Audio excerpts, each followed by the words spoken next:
Hello guys, welcome to Shubham web tutorial. आज हम देखने वाले हैं HTML ब्लॉक एलिमेंट के बारे में। पिछली वीडियो में हमने देखा था HTML लिस्ट क्या होती है और वो कैसे यूज़ होती है। तो आज हम देखते हैं HTML ब्लॉक एलिमेंट। तो चलिए शुरू करते हैं। पहले तो हम हमारा सबलाइम ओपन कर लेते हैं। सबलाइम ओपन हो गया, फिर एक नई फाइल बना लेंगे Ctrl+N Ctrl+S, फिर नाम देंगे हमारे डॉक्यूमेंट का HTML blocks.html।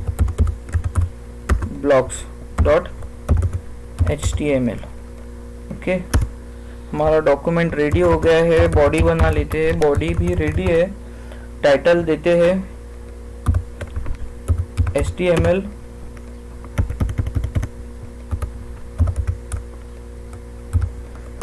HTML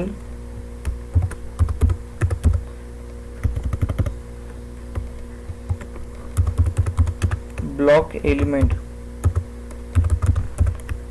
HTML block element.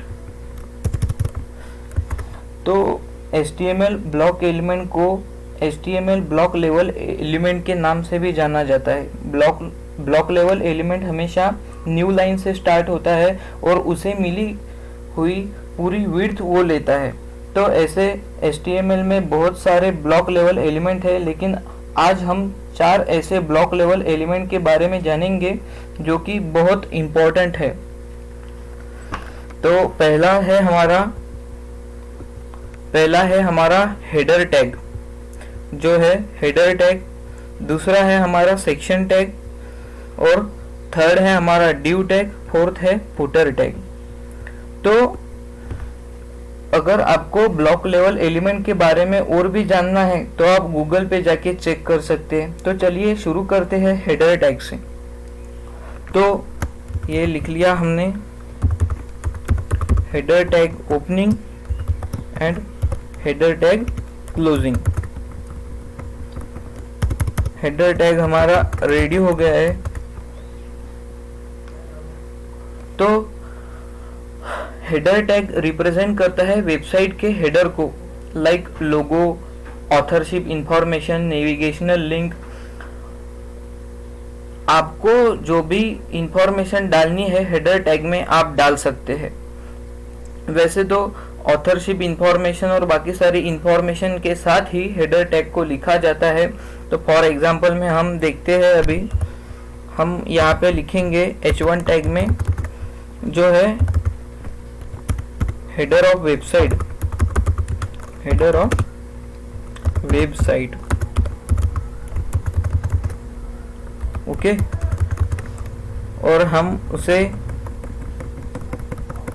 हमारा जो एक है सेंटर टैग, जो एलिमेंट को सेंटर में लाता है, HTML एलिमेंट को वेब पेज के सेंटर में लाता है, उसे हम लेंगे यहाँ पे, ताकि जो भी हेडर ऑफ वेबसाइट है हमारा वो HTML डॉक्यूमेंट के बीच में दिखाई दे।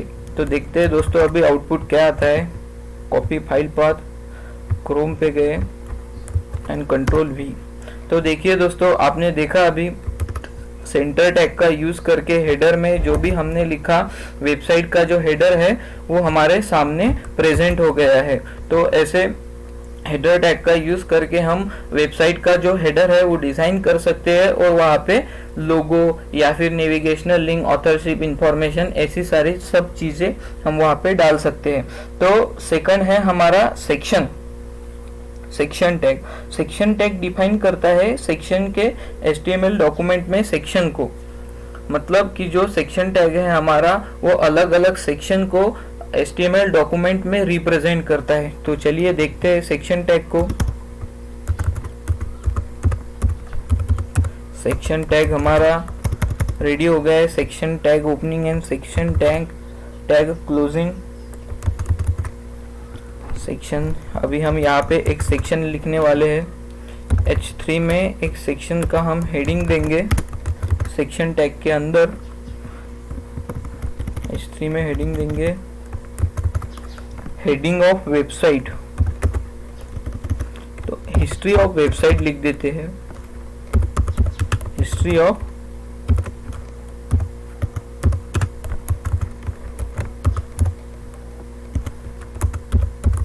वेबसाइट एंड पैराग्राफ टैग में कोई भी ऐसा रैंडम सा पैराग्राफ हम यहाँ पे डाल देंगे, रैंडम पैराग्राफ, ताकि जो है हमारा सेक्शन हमें प्रॉपर दिख सके।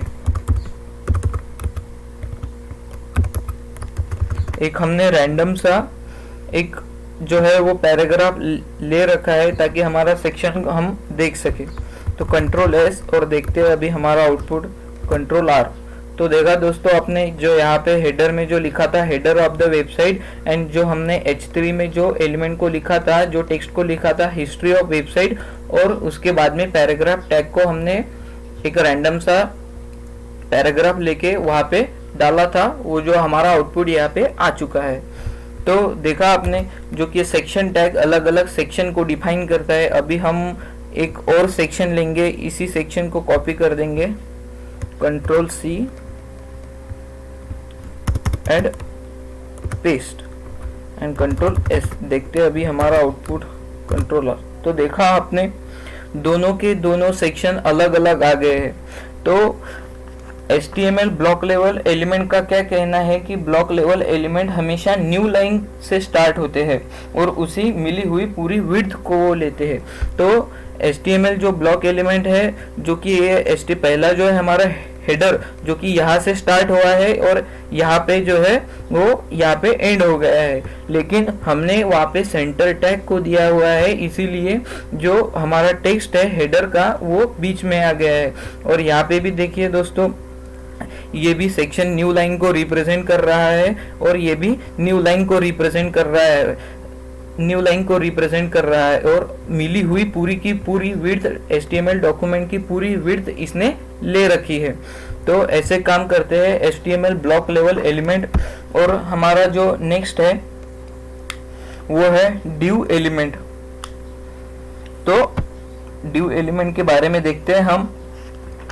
तो जो है हमारा जो डिव एलिमेंट है, वो डिव क्या है कि एक HTML में डिव टैग एक कंटेनर की तरह से काम करता है, जो कि कंटेन करता है बाकी के सारे HTML टैग को। तो देखते हैं हम बाकी के सारे HTML टैग को डिव टैग कैसे कंटेन करता है। तो आगे हमारे सबलाइन पे वैसे ही जैसे हमने ऊपर एक सेक्शन बना लिया है, वैसे हम यहाँ पे नीचे एक सेक्शन बना लेते हैं। सेक्शन हमारा बन के रेडी है, उसमें देंगे हम, अभी हम डिव टैग का यूज करने वाले हैं। डिव, ये हमारा div tag opening and div tag closing. जैसा कि मैंने बताया आपको, HTML में डिव टैग एक कंटेनर की तरह काम करता है, जो कंटेन करता है बाकी के HTML एलिमेंट को। तो यहाँ पे भी हम एज इट इज सेम यहाँ पे जो लिखा है हिस्ट्री ऑफ वेबसाइट, जो यहाँ पे हम कॉपी कर देंगे पेस्ट। तो हिस्ट्री ऑफ वेबसाइट की जगह पे हम यहाँ पे हिस्ट्री ऑफ लंदन लिख देंगे, लंदन, हिस्ट्री ऑफ लंदन। तो यहाँ पे हमारा जो है वो डिव ब्लॉक रेडी हो गया है। तो कंट्रोल आर। तो आप सोच रहे होंगे दोस्तों कि ये तो सेम ही हो गया, तो डिव टैग यूज करने का क्या फायदा।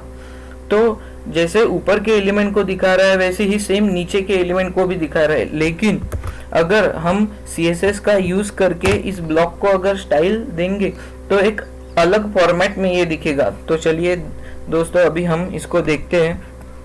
अभी हम इसमें देंगे स्टाइल एट्रीब्यूट एंड इसका बैकग्राउंड कलर चेंज कर देंगे, बैकग्राउंड कर देंगे ब्लैक, बैकग्राउंड को हम दे देंगे ब्लैक कलर, एंड जो टेक्स्ट का कलर है उसे हम दे देंगे वाइट कलर। तो देखते हैं अभी आउटपुट क्या आता है, कंट्रोल आर। तो देखिए, अब देखा आपने कि जो है वो डिव एलिमेंट को हमारे पूरे बाकी के जो HTML अंदर में डाला हुआ है, मतलब कि डिव एलिमेंट ने हमारे बाकी के HTML एलिमेंट को कंटेन किया है। अगर हमने डिव को स्टाइल दी है तो बाकी के सारे जो है एट्रीब्यूट, नहीं सॉरी एट्रीब्यूट बोल दिया मैंने, बाकी के जो हमारे HTML टैग है उन्हें भी जो हमारी स्टाइल दी है डिव में वो लग गई है। तो अभी एक और सेक्शन बना लेते हैं ताकि आपको अच्छे से समझ में आ जाएगा। Control V। तो अभी control S। And control R. तो देखा आपने अभी भी आउटपुट वैसा है जो हमने ऊपर देखा था आउटपुट, यहाँ पे नीचे सेम आउटपुट आ गए, लेकिन ये है थोड़ा सा ऐसा जो कि ब्लैक कलर है हमारा चिपक सा गया है, तो दिखने में तो वो अच्छा नहीं दिख रहा है, इसलिए हम यहाँ पे उसको पैडिंग दे देंगे थोड़ी, जो कि पैडिंग जो है वो CSS का एलिमेंट है। पैडिंग से हम आजू बाजू में मतलब चारों तरफ से स्पेस छोड़ सकते हैं, तो हम पैडिंग दे देंगे उसमें 22 पिक्सल, नीचे भी पैडिंग दे देंगे 22 pixel, same control R, and ये दोनों मर्ज हो गए। मर्ज नहीं चाहिए, दोनों का कलर सेम। यहाँ पे बीच में दे देंगे हम एक BR टैग, ताकि दोनों में सेपरेशन दिखाई दे।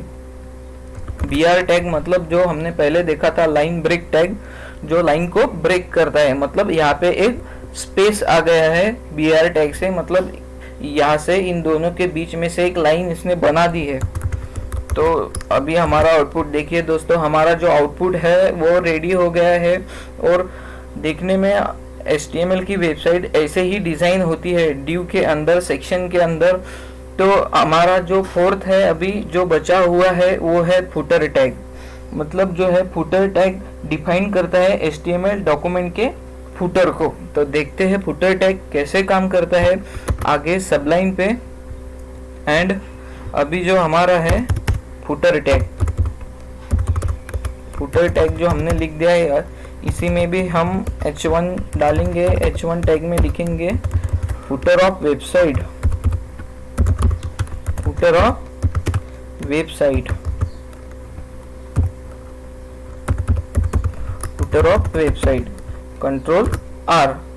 तो देखा आपने फुटर ऑफ वेबसाइट जो है यहाँ पे आ गया है हमारा इस बाजू में, क्योंकि हमने यहाँ पे जो है सेंटर टैग डाला नहीं है। टेक्स्ट को सेंटर में लाने के लिए या कोई भी एलिमेंट HTML एलिमेंट को सेंटर में लाने के लिए हम सेंटर एलिमेंट का, सेंटर टैग का यूज करते हैं। तो यहाँ पे भी हम सेंटर टैग यूज करेंगे, सेंटर टैग,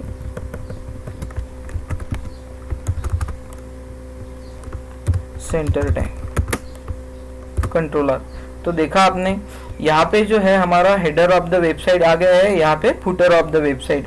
तो फुटर में जो रिप्रेजेंट होता है वो है authorship information and contact information, site map, ऐसा जो बैक टू टॉप लिंक जो है हम यहाँ पे डाल सकते हैं। वेबसाइट के बारे में इंफॉर्मेशन जो भी फुटर में दिए जाने वाली इंफॉर्मेशन है हम यहाँ पे फुटर में डाल सकते हैं। आई होप गाइस आपको आज का वीडियो समझ में आ गया होगा। तो आज के लिए बस इतना ही। Thank you so much.